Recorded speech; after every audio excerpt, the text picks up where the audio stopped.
Joining me now is Thomas Farines, who's a scout with Charlton Football Club and also works with the charity Football Beyond Borders.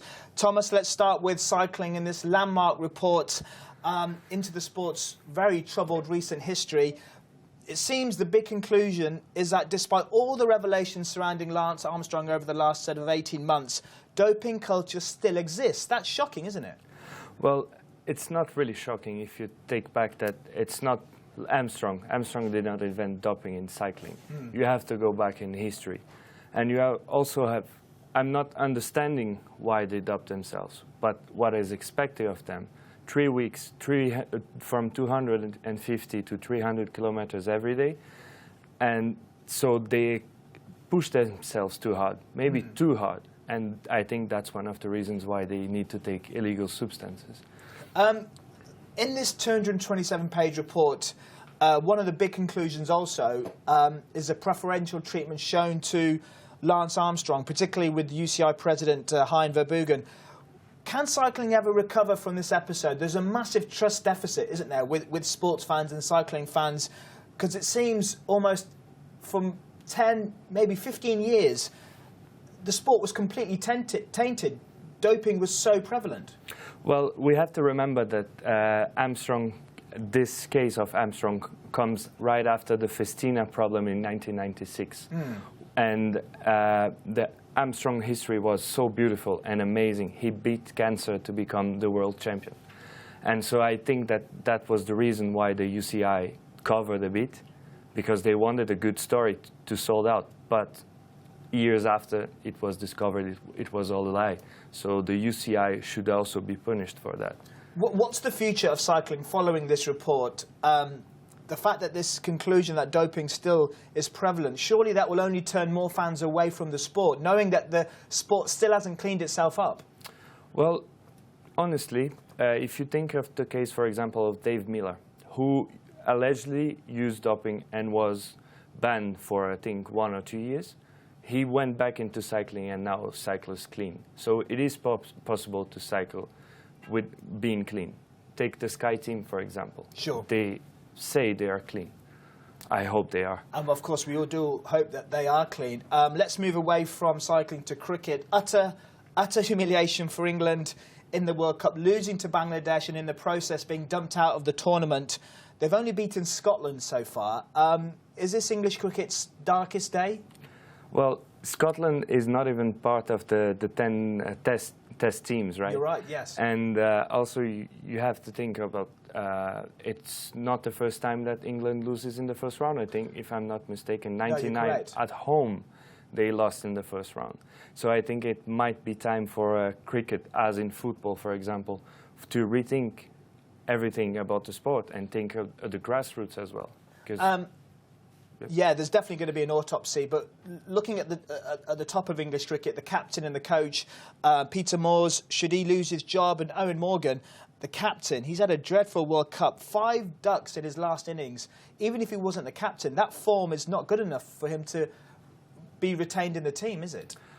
Well, what you have to think is, do you have somebody to replace him? Sorry. Well, some would say that maybe Kevin Pietersen isn't the right man to captain the team, but he's certainly in there in terms of the best 11 English players, and people would say that perhaps the selection process has been wrong for the last 18 months. The preparation has gone wrong. But yeah, that's an interesting question. Do England have the players? That's why also, again, coming back to the grassroots, I feel that if you go back to the grassroots level, you can always find the replacement you need for. Okay, Thomas, fascinating as always. We're going to speak to you more in the second half. For a further look at the main global sports stories of the day, I'm rejoined by Thomas Farines, who's a scout with Charlton Football Club and works with the charity Football Beyond Borders. Thomas, let's start by looking at today's big game in the FA Cup. We've had some pretty drab ties, but tonight was a superb game, wasn't it? Man United versus Arsenal. Arsenal take a surprise 2-1 win. Are you surprised at that?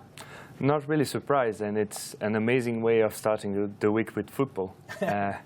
I think that both teams are very, very good, and I was happy to see Arsenal going on the league, because Arsene Wenger is always criticised, and I think that he deserves that.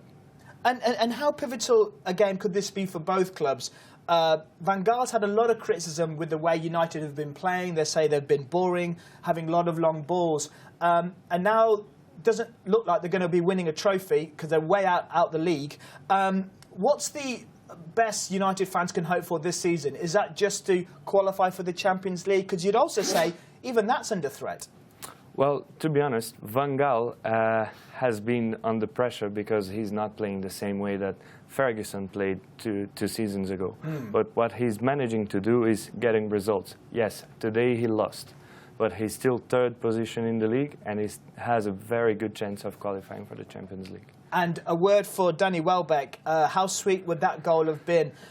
He's proved to Van Gaal that maybe he was worth holding on to, but a huge goal. And that could change his season. He's had a quiet few months for Arsenal, hasn't he? Well, it's very good to see him on the pitch scoring goals and Falcao, who cost 55 million euros, on the bench watching the defeat from without doing anything. Falcao also has been 4 games without scoring.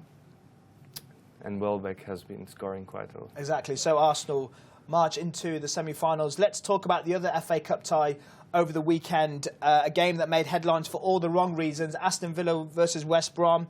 As expected, the FA have started investigations following those pitch invasions.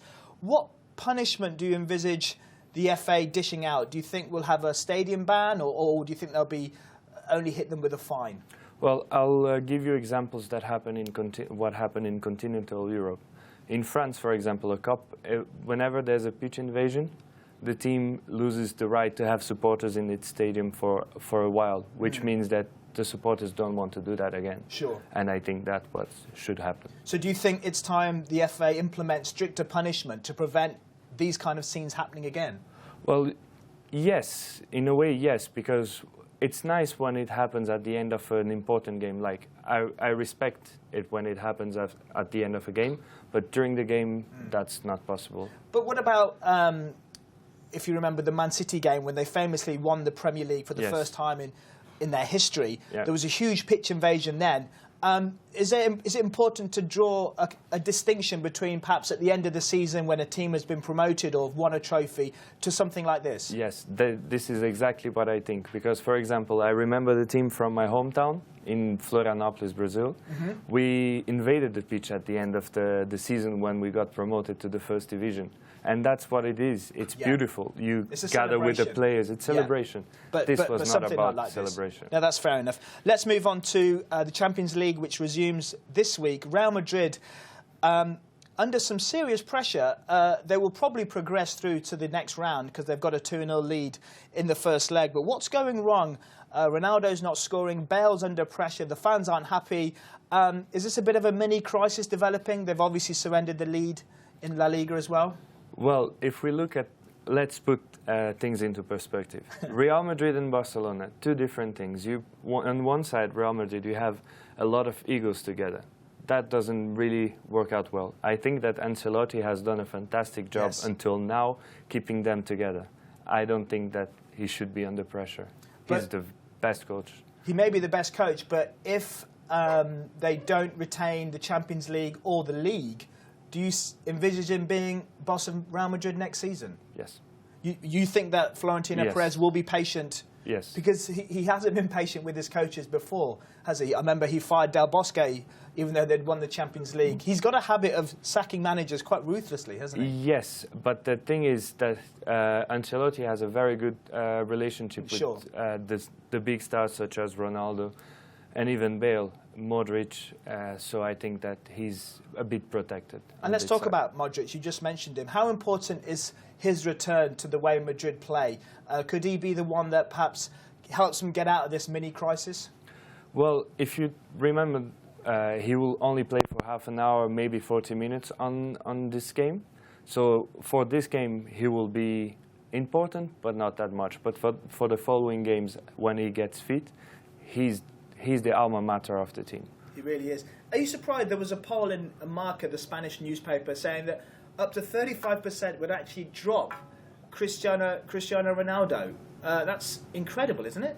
Well, they're used to Cristiano Ronaldo scoring hat-tricks, doubles, and now he's not. So there might be a bit of disappointment on that side. Okay, let's just quickly move on to this interesting story from Germany. Cologne's Anthony Ujah has apologised for grabbing the club's mascot, the goat's horns, too tightly. Football doesn't offer the most incredible scenes, doesn't it? Yes. Well, you have to remember as well that Cologne is a team facing the relegation battle, and they haven't won at home since October. And it's the 4-1 goal. So I think he was just a bit too crazy for the moment, and he was very happy that his team was winning. And that happens in football. It's part of the game. And the club spokesman did say that the goat may have had a sore neck, but he's kind of used to this. But I suppose we sometimes say our footballers are boring and don't really show their emotions. It's nice to see, perhaps not like this, but it's good to see a footballer really enjoy him scoring a goal, isn't it? Yes, I agree with you. I think it's very nice to see that they have emotions as well. They're human beings. They certainly are. Thomas, pleasure having you here on the Global Sports Report. Thank you very much. For your insight tonight.